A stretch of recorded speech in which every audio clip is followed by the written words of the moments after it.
Claire Chazal, née le 1er décembre 1956 à Thiers, en France, est l'un des visages les plus marquants de la télévision française, notamment comme présentatrice du journal télévisé du week-end sur TF1 de 1991 à 2015.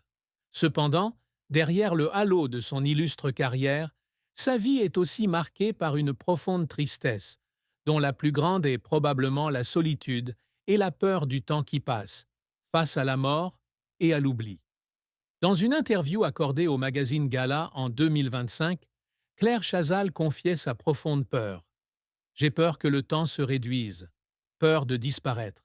J'ai renoncé à l'amour, mais ce n'est pas trop grave, car la vie peut s'organiser autrement. J'étais très jalouse de ma liberté, et c'est peut-être ce que je chérissais. Cet aveu témoigne non seulement de son acceptation d'une vie indépendante, mais aussi de sa solitude secrète, un sentiment qu'elle a éprouvé à l'approche de la fin de sa carrière et de sa vie. Cette tristesse ne provient pas seulement de sa solitude personnelle, mais est également liée à des événements majeurs de sa carrière et de sa vie privée. Son remplacement brutal par TF1 en 2015, après 24 ans passés au journal télévisé de 20 heures du week-end, a été un choc pour elle. Dans l'émission Quotidien, elle confiait que ce départ lui avait laissé un goût amer, car elle ne se sentait plus utile. Ce choc a non seulement affecté sa confiance professionnelle, mais l'a également confrontée à la question de sa propre valeur dans un secteur exigeant où l'âge et le changement sont inévitables. Cette tristesse a été amplifiée par le fait qu'elle avait toujours essayé de maintenir l'image parfaite d'une journaliste intelligente, élégante et forte, mais qu'elle a dû admettre qu'on ne peut pas rester éternellement au sommet. Par ailleurs, Claire Chazal a également souffert de l'attention publique et médiatique portée sur sa vie privée, notamment sur sa relation compliquée avec Patrick Poivre d'Arvor, le père de son fils François.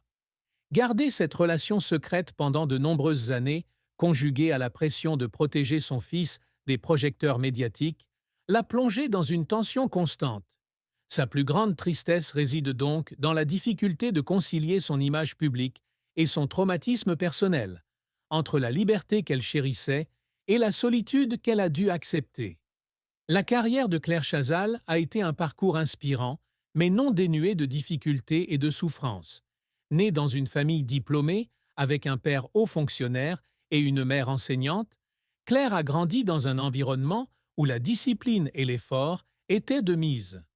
Diplômée d'HEC et d'un DEA d'économie à l'université d'Assas, elle a échoué au concours d'entrée à l'ENA, École nationale d'administration, qui a été l'un des premiers revers de sa carrière.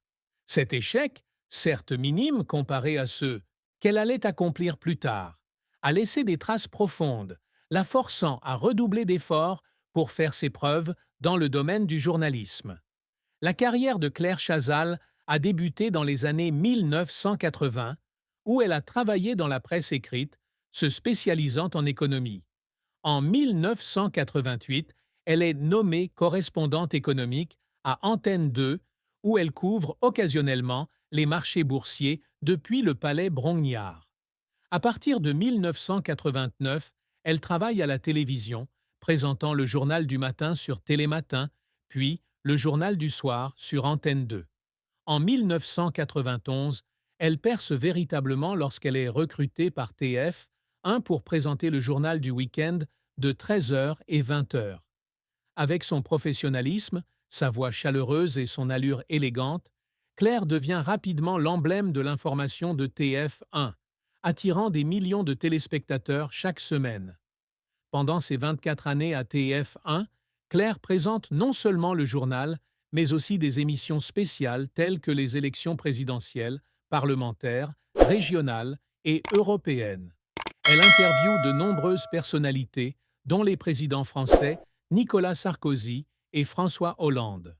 En 1997, elle est nommée rédactrice en chef de l'information de TF1, puis, en 2006, directrice adjointe du service des reportages.